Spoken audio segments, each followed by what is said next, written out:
And we've reached Matthew chapter 16, verse 1. The Pharisees and Sadducees came up and tested him, asking him to show them a sign from heaven. మత్తయి సువార్త 16వ అధ్యాయం 1వ వచనానికి మనం చేరుకున్నాము. అప్పుడు పరిసయ్యులను సద్దూకయ్యులను వచ్చి ఆయన శోధించుటకు ఆకాశం నుండి ఒక సూచక్రియను తమకు చూపమని ఆయన అడుగ్గా. It's interesting that these Pharisees and Sadducees were never eager to sit at Jesus' feet like Mary to learn from him. ఈ పరిసయ్యులు సద్దూకయ్యులు కూడా మరియ వలె యేసు పాదముల యొద్ద కూర్చొని వీళ్ళు నేర్చుకోవటానికి ఇష్టపడట్లేదు.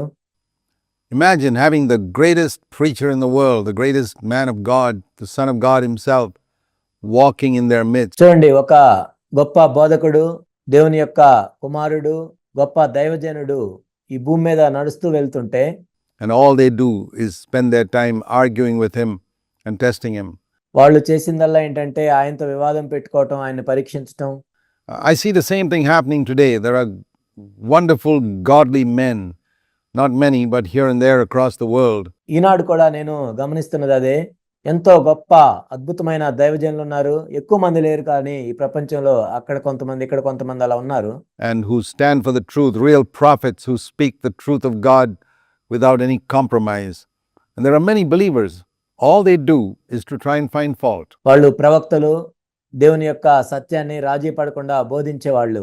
అలాంటి వాళ్ళని చూసి కొంతమంది విశ్వాసులు ఎలా ఉంటారంటే వాళ్ళలో తప్పులను కనుగొనడానికి ప్రయత్నిస్తూ ఉంటారు. Or pick some holes in some doctrine of theirs or find some little fault in them. వాళ్ళు బోధించే సిద్ధాంతాల్లో అక్కడక్కడ చిన్న రంధ్రాలు ఉన్నాయేమని చూస్తుంటారు, లేకపోతే వాళ్ళల్లో ఏమేమి తప్పులు ఉన్నాయని చూస్తూ ఉంటారు. To criticize when they could have got so much more if they were just willing to sit at the feet of these men. వాళ్ళని విమర్శించడానికి చూస్తుంటారు, కానీ నిజానికి ఆ దైవజనుల యొక్క పాదముల దగ్గర కూర్చుంటే వాళ్ళు ఎన్నో విషయాలు నేర్చుకోవచ్చు. And learn what God had to teach them. దేవుడు వాళ్ళకి ఏం బోధిస్తున్నాడో ఆ విషయాలను నేర్చుకోవచ్చు. Examine yourself and see whether you're guilty of that crime. మిమ్మల్ని మీరు పరీక్షించుకోండి, మీరు కూడా ఆ నేరం విషయంలో అపరాధ భావాన్ని కలిగి ఉన్నారో లేదో. They came to test him and they asked him, show us a sign, do a miracle for us. ఆయన్ను శోధించడానికి వచ్చి మాకు సూచక్రియ చూపించు, మా కోసం ఒక అద్భుతాన్ని చేయి అంటున్నారు. And Jesus didn't always give the same answer every time. He began by saying, well, when it is evening, you say it'll be fair weather because the sky is red. ఆయన ఎప్పుడు కూడా ఒకే రకమైన జవాబు ఇవ్వలేదు, కానీ ఇక్కడ ఏం చెప్తున్నారంటే సాయంకాలమున మీరు ఆకాశం ఎర్రగా ఉన్నది గనుక వర్షము కురేదని చెప్తున్నారు. In the morning, you say there'll be a storm today because the sky is threatening and red. ఉదయమున ఆకాశం ఎర్రగాను మబ్బుగాను ఉన్నది గనుక నేడు గాలివాన వచ్చునని చెప్పుదురు కదా. Do you know how to discern the appearance of the sky, but you can't discern the signs of the times? మీరు ఆకాశ వైఖరి వివేచింపనెరుగుదురు గాని ఈ కాలముల సూచనలను వివేచింపలేరు.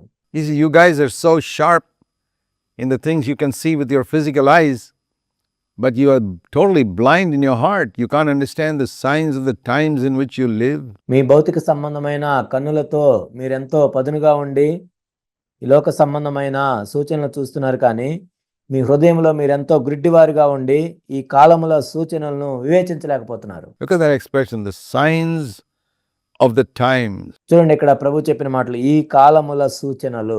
We also need to recognize the signs of the times in which we live. మనం కూడా ఈ జీవిస్తున్న కాలములో ఈ కాలముల సూచనలను వివేచించాలి. The great falling away from the faith that Jesus spoke about. యేసుక్రీస్తు ప్రభువారు చెప్పారు, చివరి దినముల్లో అనేక మంది వాళ్ళ విశ్వాసం నుండి తొలగిపోతారని.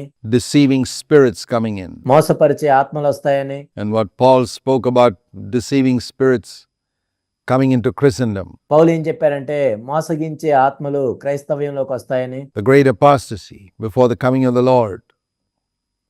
Do you recognize the signs of the times? ప్రభు యొక్క రాకడకు మునుపు ఎంతో మంది దారి తొలగిపోతారు. ఈ కాలముల యొక్క సూచనలను మీరు వివేచిస్తున్నారా? Do you recognize that the drift that we see in Christendom today away from godliness and holiness? ఈనాడు క్రైస్తవ్యం అనేది దైవ భక్తికి పరిశుద్ధతకి ఎంత దూరంగా తొలగిపోయిందో మీరు చూస్తున్నారా? Towards entertainment and superficial Christianity and వినోదం వైపు, పైపైన భక్తి కలిగిన క్రైస్తవ్యం వైపు వెళ్తుంది. towards academic study of the scriptures and knowledge. లేఖనాలని అకాడమిక్ గా చదవటం, పైపైన బాహ్య సంబంధమైన జ్ఞానాన్ని కలిగి ఉంటాం, rather than experience, లేఖనాలను అనుభవించేదానికి బదులుగా is one of the signs of the great falling away, where people are more interested in prosperity and money మనుషులు విశ్వాసం నుండి తొలగిపోతున్నారు అని చెప్పడానికి ఇది గొప్ప సూచనగా ఉంది.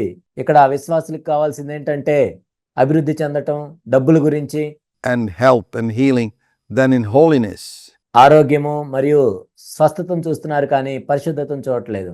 And where people try to cover it up with, supporting things like orphanages and Bible schools and mission work. ఏదో అనాథాశ్రమాలకు డబ్బులు ఇవ్వటం, లేకపోతే బైబిల్ స్కూళ్ళకి వెళ్ళటం, లేకపోతే మిషనరీ పని చేయటం, వాటి ద్వారా కవర్ చేసుకుంటున్నారు.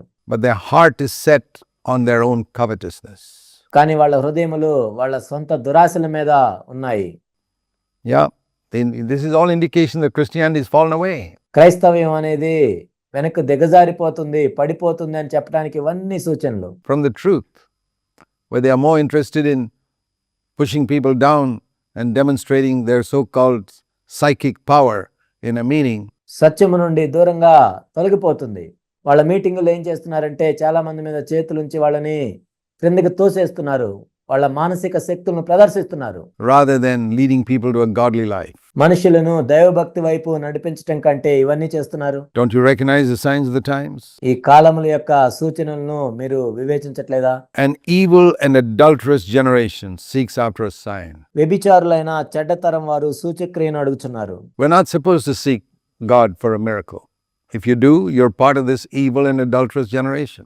మనము దేవుణ్ణి వెతికేది అద్భుతం గురించి కాదు. ఒకవేళ మనం ఆ విధంగా వెతుకుతున్నట్లయితే నీవు కూడా వ్యభిచారులైన చెడ్డతరం వారికి సంబంధించిన వాడివే. God will do a miracle when he feels like, ఒకవేళ దేవుడు చేయాలనుకున్నప్పుడే అద్భుతాన్ని చేస్తాడు. when it is his will, when it will accomplish some purpose of his. అది ఆయన చిత్తం అయితే, దాని ద్వారా ఆయన ఏదైనా ఉద్దేశాన్ని నెరవేర్చుకోవాలనుకుంటే అప్పుడు చేస్తాడు. But he's not going to do miracles according to our whims and fancies.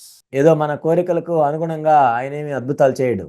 And every time we ask for one. ప్రతిసారి నువ్వు అద్భుతం చేయమని అడిగిన ప్రతిసారి ఆయన ఏమి అద్భుతం చేయడు. An evil and adulterous generation seeks for a miracle. వ్యభిచారులైన చెడ్డతరం వారు అద్భుతం గురించి చూస్తూ ఉన్నారు. And no miracle or sign will be given to them except, the word sign is really in the margin of my Bible says attesting miracle, and that's why I read it like that. And many people look for that. But it says, if you look for that, you're an evil and adulterous generation. అయితే ఏ సూచక్రియ కూడా వారికి అనుగ్రహించబడదు అని ప్రభు చెప్తూ ఉన్నారు. ఇక్కడ సూచక్రియ అంటే నా బైబిల్లో మార్జిన్లో శోధించటానికి అడిగే సూచక్రియ అని రాయబడి ఉంది. And he says there's only one sign that's going to be given. That's the sign of Jonah. అందుకే అనేక మంది దానికోసం వెతుకుతూ ఉంటారు. వారందరూ కూడా వ్యభిచారులైన చెడ్డతరం వారికి సంబంధించిన వారే. అయితే ఏ సూచక్రియ అనుగ్రహించబడదు? యోనాను గూర్చిన సూచక్రియ తప్ప. And we discussed that earlier. That's Jonah coming out of the fish's mouth is a picture of the resurrection of Jesus Christ coming out from 3 days and 3 nights in the heart of the earth. ఇంతకుముందు మనం చూసాము యోనా ఆ చేప కడుపులో నుండి ఏ విధంగా బయటకు వచ్చాడో, యేసుక్రీస్తు ప్రభువారు కూడా భూగర్భంలో నుండి అలా బయటకు వచ్చాడు. దాన్నే పునరుద్ధానము అంటారు. 3 పగళ్ళు 3 రాత్రులు ఉండి యోనా ఏ విధంగా వచ్చాడో యేసుక్రీస్తు ప్రభువారు కూడా 3 పగళ్ళు 3 రాత్రులు ఉండి భూగర్భంలో నుండి బయటకు వచ్చారు. Resurrection is the sign, is the main sign that Jesus kept saying. పునరుద్ధానము అనేదే యేసుక్రీస్తు ప్రభువారు ముఖ్యమైన సూచక్రియగా చెప్తూ ఉన్నారు. And that's why the apostles always spoke about themselves as witnesses of Christ's resurrection. అందుకే అపోస్తలులు పునరుద్ధానుడైన క్రీస్తుకు మేము సాక్షులము అని చెప్తూ వచ్చారు. And that's what we must be too, witnesses of Christ's resurrection. ఆ విధంగా మనం కూడా పునరుద్ధానుడైన క్రీస్తుకి మనం సాక్షులంగా ఉండాలి.